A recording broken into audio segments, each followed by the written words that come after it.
ఓం శ్రీ వరలక్ష్మీదేవి నమః. హలో అండి, అందరికీ నమస్కారం. స్త్రీలు మాత్రమే వరలక్ష్మి వ్రతం ఎందుకు చేయాలి అనే విషయం ఈ వీడియోలో తెలుసుకుందాం.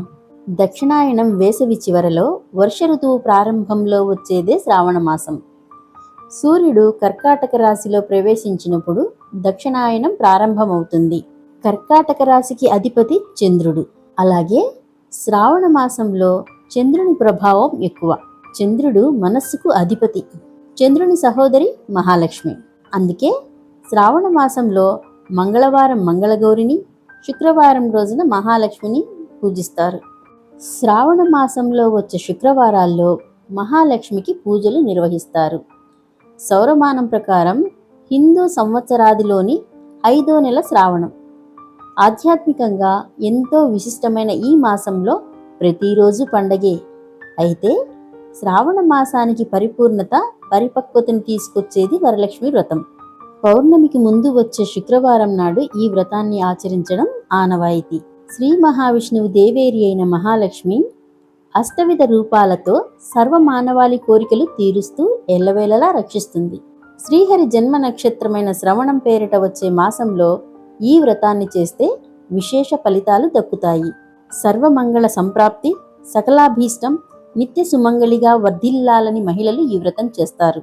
ఈ పండుగను ముఖ్యంగా వివాహమైన మహిళలు నిర్వహిస్తారు. సకల ఐశ్వర్యాలు లక్ష్మీదేవి అనుగ్రహంతోనే కలుగుతాయి. దయాగుణం, సంపద కలబోసిన తల్లి వరలక్ష్మీదేవి. వరాలనిచ్చే తల్లి కనుకనే ఆమెను వరలక్ష్మీదేవిగా కొలుస్తాం.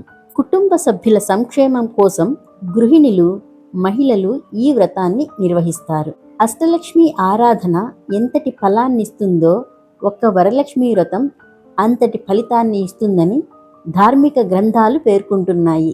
శరీరంలో ఒక రకమైన ఆకర్షణ ఇచ్చే గ్రహం శుక్రుడు.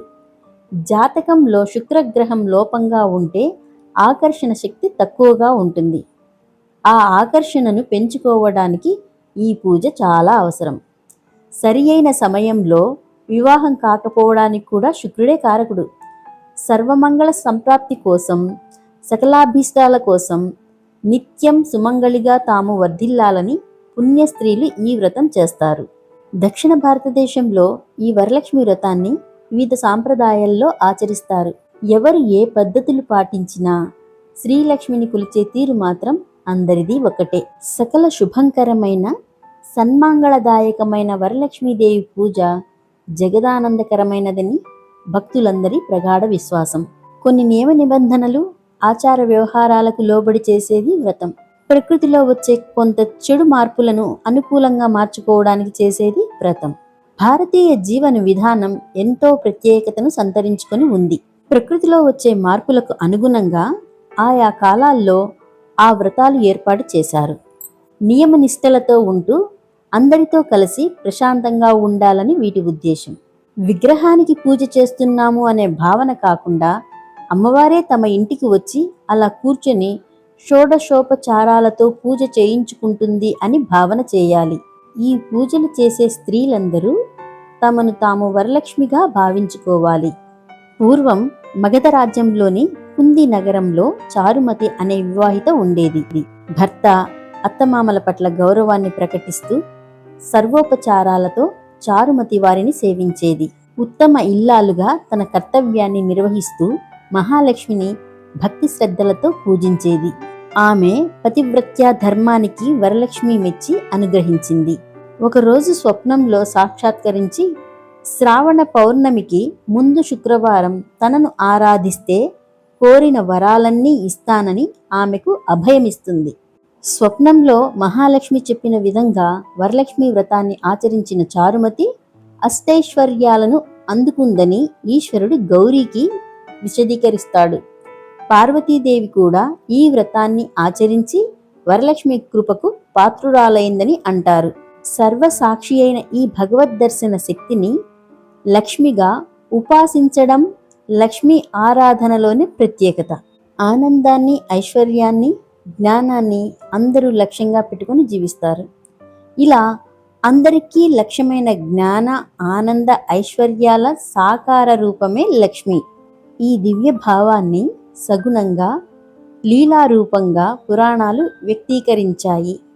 జ్యోతిషపరంగా దర్శిస్తే భృగు ప్రజాపతికి ప్రధానమైన రోజు శుక్రవారం. అందుకే దీనిని భృగువారమని వ్యవహరిస్తారు.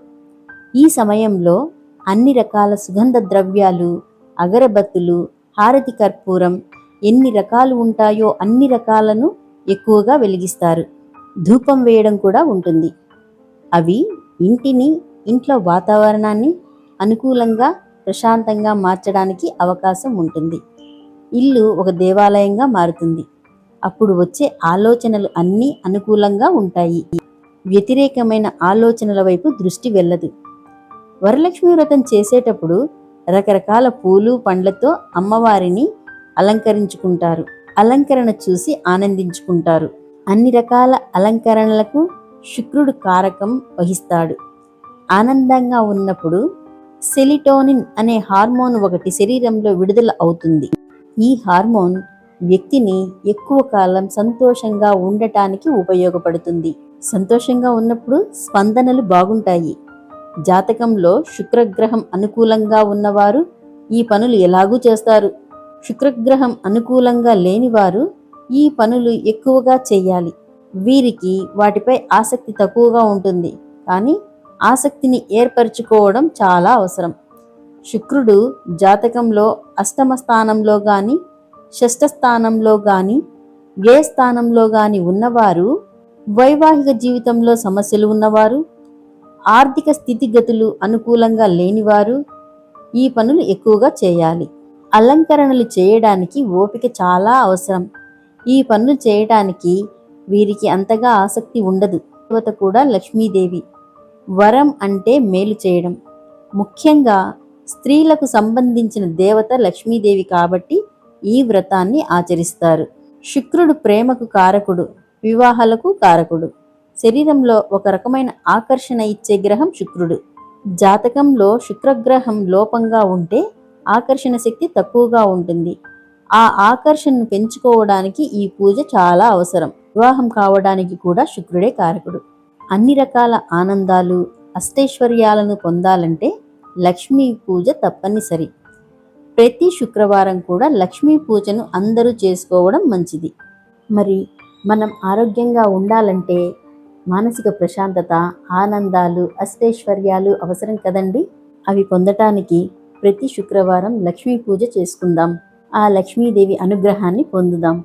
ఓం శ్రీ మహాలక్ష్మీ నమః. లోకా సమస్త సుఖినో భవంతు. నమస్తే.